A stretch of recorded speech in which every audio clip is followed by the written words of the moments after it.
السلام علیکم 7th class. آج ہم آپ کی اردو کی کتاب کا پہلا سبق پڑھیں گے جو کہ حمد ہے۔ حمد آپ جانتے ہیں کہ کس نظم کو کہتے ہیں۔ حمد ایک ایسی نظم کو کہا جاتا ہے جس میں اللہ تعالیٰ کی تعریف و توصیف بیان کی جائے، جس میں اللہ تعالیٰ کی قدرت کا ذکر ہو۔ یہ نظم شبنم کمالی نے لکھی ہے جو کہ ایک بہت اچھے شاعر ہیں۔ تو چلیے ہم یہ حمد شروع کرتے ہیں۔ خدائی کے مالک، دو عالم کے مولا۔ مولا کسے کہا جاتا ہے؟ مالک کو۔ تیری ذات عالی، عالی مطلب اونچی، تیری شان یکتا، یکتا مطلب اکیلا، ایک ہی، جس کے طرح کوئی نہ ہو، ٹھیک ہے۔ تیرا ذکر بالا، تیرا حسن اعلیٰ، صفت تیری رب تبارک تعالی۔ تبارک کہتے ہیں ایسی چیز کو، ایسی اس کو جو کہ بہت مبارک ہو، مبارک اور جس کی ہم جو قابل عزت لائق تعظیم ہو، ٹھیک ہے۔ تو شاعر کہتے ہیں کہ اے اللہ، جو تو اس دنیا کا مالک ہے اور دو عالم یعنی آخرت، دنیا کی زندگی کے بعد جو زندگی ہے اس کا بھی تو ہی مالک ہے۔ تیری ذات عالی، تیری ذات بہت اونچی، اعلیٰ اور عرفہ ہے۔ تیری شان سب سے الگ ہے، تیرے جیسا کوئی دوسرا ہے ہی نہیں، ہو ہی نہیں سکتا۔ تیرا ذکر بالا، بالا کہتے ہیں اونچا، ٹھیک ہے، انڈرلائن کر لیجئے، بالا کا مطلب ہوتا ہے اونچا، اوپر۔ تیرا ذکر سب سے اعلیٰ ہے، سب سے اونچا ہے، اور تیرا حسن اعلیٰ، اور اللہ کا حسن سب سے اعلیٰ ہے، ٹھیک ہے۔ اللہ کی بنائی ہوئی حسین کائنات، حسین چیزیں دیکھیے تو ان سب کو بنانے والا کتنا حسین ہوگا۔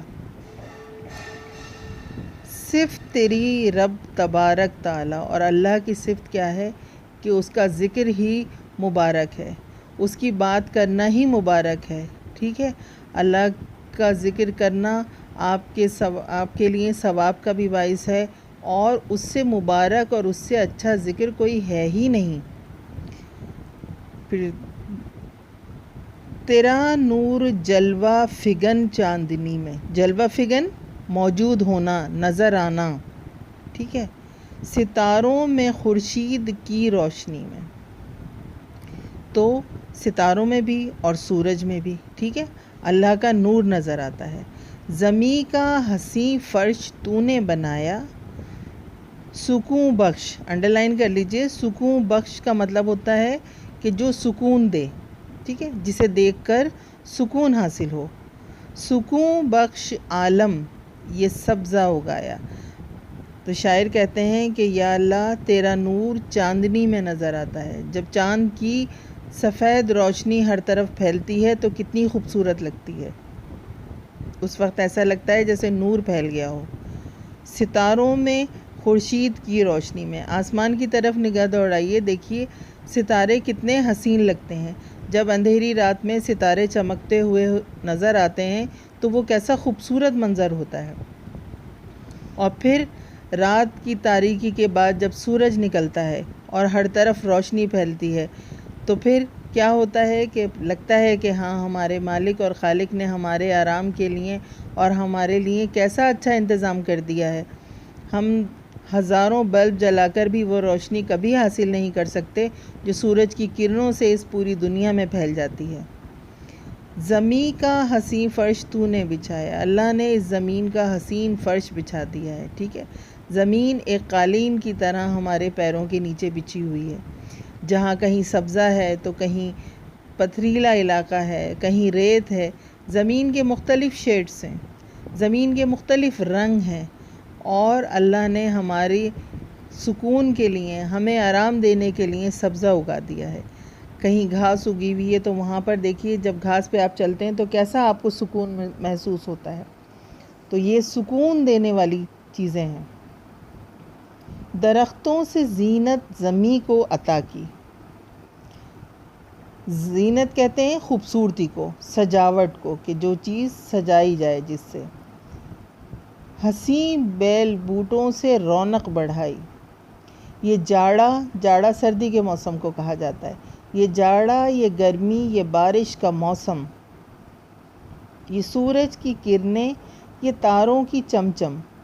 تو شاعر یہاں پر قدرت کے مناظر جو ہیں ان کی تعریف کرتے ہوئے کہتے ہیں کہ اللہ نے زمین پر درخت اگا دیے، ٹھیک ہے، اور زمین کو سجا دیا درختوں سے، اور پھر اس سجاوٹ کو اور مزید اور زیادہ خوبصورت کرنے کے لیے کیا کیا کہ چھوٹے چھوٹے پودے اور چھوٹی چھوٹی جھاڑیاں ایسی لگا دیں کہ جن میں پھول بھی ہیں، جو خوبصورت خوشبو دینے والے پھول ہیں، اور یہ ان تمام چیزوں کو اور مزید خوبصورت بنا دیتے ہیں۔ اور پھر اللہ تعالیٰ نے ہمیں موسم عطا کیے، سردی کا موسم، گرمی کا موسم، اور پھر بارش، گرمی کے بعد جب بارش آتی ہے تو کیسے انسان جو ہیں وہ چہک اٹھتے ہیں، انسان خوشی سے جھوم اٹھتا ہے جب گرمی کے بعد بارش ہوتی ہے۔ یہ سورج کی کرنیں، یہ تاروں کی چمچم۔ اب دیکھیے کتنے رنگ ہیں اللہ کی قدرت کے اور اللہ تعالیٰ کی بنائی ہوئی چیزوں کے، کہ رات میں تارے چمکتے ہیں، دن میں سورج جو ہے وہ چمک رہا ہے، روشنی دے رہا ہے۔ اس طرح بڑے لمبے لمبے پیڑ ہیں جو کہ بہت گھنے سایہ دار ہیں، جن کے نیچے کھڑے ہو کر انسان دھوپ سے بچ جاتا ہے، اور پھر ہمارے خوش ہونے کے لیے، ہمارے سکون کے لیے اللہ تعالیٰ نے پھول اور چھوٹے چھوٹے پودے لگا دیے ہیں جنہیں دیکھ کر انسان خوش ہوتا ہے۔ زمیں پہ فلک کا حسین شامیانہ۔ شامیانہ آپ جانتے ہیں کہ شامیانہ کسے کہتے ہیں؟ شامیانہ ایک ایسا، یہ سمجھ لیجئے کہ اس طرح کا غلاف ہے کہ جو آپ کو چاروں طرف سے کور کر لیتا ہے، اور آپ دیکھتے ہی رہتے ہوں گے کہ شامیانہ کیا ہوتا ہے۔ خدائی کا یہ خوشنما کارخانہ، درندے چرندے پرندے یہ حیواں جانوروں کو کہا جاتا ہے، یہ جن و ملک، جن جنات کو کہتے ہیں اور ملک فرشتوں کو کہتے ہیں، اور یہ نوع انسان یعنی انسانی نسل۔ تو زمین پر اللہ تعالیٰ نے آسمان کو ایک شامیانے کی طرح سے قائم کر دیا ہے، جس نے زمین کو ڈھانپ لیا ہے چاروں طرف سے۔ آپ کو پتہ ہے نا کہ آسمان جو ہے وہ ہمیں چاروں طرف سے اس نے گھیرا ہوا ہے زمین کو، اور اللہ تعالیٰ نے کس قدر خوبصورت دنیا یہ بنا دی، اور یہاں پر مختلف جانور ہیں، اور اس کے علاوہ اللہ کی مخلوق اور دوسری مخلوق کے ساتھ ساتھ کیا ہے کہ اللہ تعالیٰ نے جنات کو پیدا کیا جن کا ذکر قرآن میں کیا ہے۔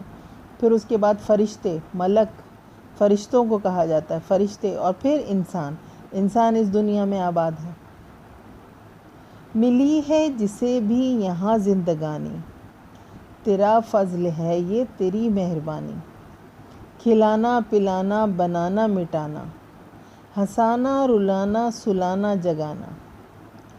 تو یہاں پر اللہ تعالیٰ کی تعریف کرتے ہوئے شاعر کہتے ہیں کہ ہر چیز اللہ کے ہاتھ میں ہے، زندگی جس کی بھی قائم ہے وہ اللہ کے فضل سے قائم ہے، اللہ کی مرضی ہے کہ وہ زندہ رہے۔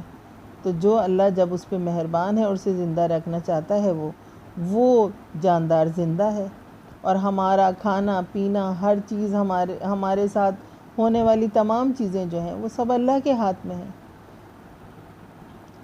تیرے ہاتھ میں ہے ہر ایک کام مولا، ہیں سب تیرے بندے تو مالک ہے سب کا، شب و روز تجھ سے ہماری دعا ہے، یہی مدعا ہے۔ مدعا کسے کہتے ہیں؟ مقصد کو، ٹھیک ہے، مدعا کا مطلب ہوتا ہے مقصد، مطلب اصل جو چیز ہے، یہی التجا ہے۔ التجا آپ کو پتہ ہے درخواست کو، گزارش کو کہا جاتا ہے، منت سماجت کو کہا جاتا ہے۔ تو شاعر کیا کہہ رہے ہیں کہ یا اللہ ہماری زندگی بھی تیرے ہاتھ میں ہے، اور ہماری زندگی کے تمام معاملات تیرے ہاتھ میں ہیں، تو ہمارا مالک ہے اور ہم سب تیرے بندے ہیں، ہم تیرے خلاف نہیں جا سکتے، ہم تیری قدرت کے آگے ہماری کوئی حیثیت نہیں ہے، ہماری ہر چیز تیرے ہاتھ میں ہے، ہماری زندگی کو اچھا بنانا، ہمارا رزق، ہماری تمام چیزیں، ہماری صحت، ہر چیز اللہ کے ہاتھ میں ہے۔ اور اللہ کی مہربانی سے ہی خراب چیزیں اچھی چیزوں میں بدل سکتی ہیں۔ آخری شعر میں شاعر کہتے ہیں، ہمیشہ ہمیں راہ سیدھی چلانا، ادب ساری دنیا کا ہم کو سکھانا، تیری عظمتوں کے صدا گیت گائیں، تیری یاد کی دل میں شمع جلائیں۔ شمع کی جمع ہے، شمع موم بتی کو کہتے ہیں، موم بتی روشن ہوتی ہے، دیکھا آپ نے، تو اس کو یہاں پر روشنی سے مثال دی گئی ہے۔ تو یہاں پہ شاعر کہتے ہیں کہ یا اللہ تو ہمیں ہمیشہ سیدھی راہ پر چلانا، ہمیں زندگی دی ہے تو ہمیں ہدایت بھی دینا، ٹھیک ہے، اور ہمیں ایک نیک انسان بنانا۔ اور آپ کو پتہ ہے کہ بھلائی کی طاقت جو ہے وہ اللہ کی طرف سے ہی ہے، ٹھیک ہے، ہر بھلائی کی اور ہر اچھائی کی جو انسان کرتا ہے اس کی توفیق اسے اللہ کی ذات ہی دینے والی ہے، وہیں سے اسے توفیق اور وہیں سے ہدایت ملتی ہے۔ تو ہمارا کیا فرض ہے کہ ہم ہمیشہ اللہ کی عظمت جو ہے ہمیشہ اس کی عظمت اور اس کی حمد و ثنا کے گیت گاتے رہیں، ہمیشہ اس کی حمد و ثنا کرتے رہیں، اللہ کا شکر ادا کرتے رہیں ہمیشہ، اور اللہ کا ذکر کرتے رہیں ہمیشہ۔ جب ہم اللہ کا ذکر کرتے رہیں گے اور اللہ کا شکر ادا کرتے رہیں گے تو یقیناً ہمارا رب ہم سے خوش رہے گا، ہم سے راضی ہوگا، اور انسان کی زندگی کا مقصد ہی یہی ہے کہ ہم اپنے رب کو راضی رکھیں، اس کی دی ہوئی تمام نعمتوں کا شکر ادا کرتے رہیں۔ اللہ نے جو ہمارے لیے نعمتیں تخلیق کی ہیں، جو اس نے ہمیں نعمتیں دی ہیں، انسان کا فرض یہ ہے کہ وہ اپنے رب کی ان تمام نعمتوں کا شکر ادا کرے، انہیں جھٹلائے نہیں، ان کو کبھی رد نہ کرے، بلکہ اللہ نے جو نعمتیں اسے دی ہیں ان کی شکر گزاری کرتا رہے تو ان نعمتوں میں اضافہ ہوتا رہتا ہے۔ امید ہے آپ کو یہ حمد اچھی طرح سمجھ آ گئی ہوگی۔ اس کے تمام اشعار کو غور سے پڑھیے اور سمجھنے کی کوشش کیجیے، اور کچھ سمجھ میں نہ آئے تو آپ پوچھ سکتے ہیں۔ امید ہے آپ کو یہ حمد اچھی طرح سمجھ آ گئی ہوگی۔ شکریہ۔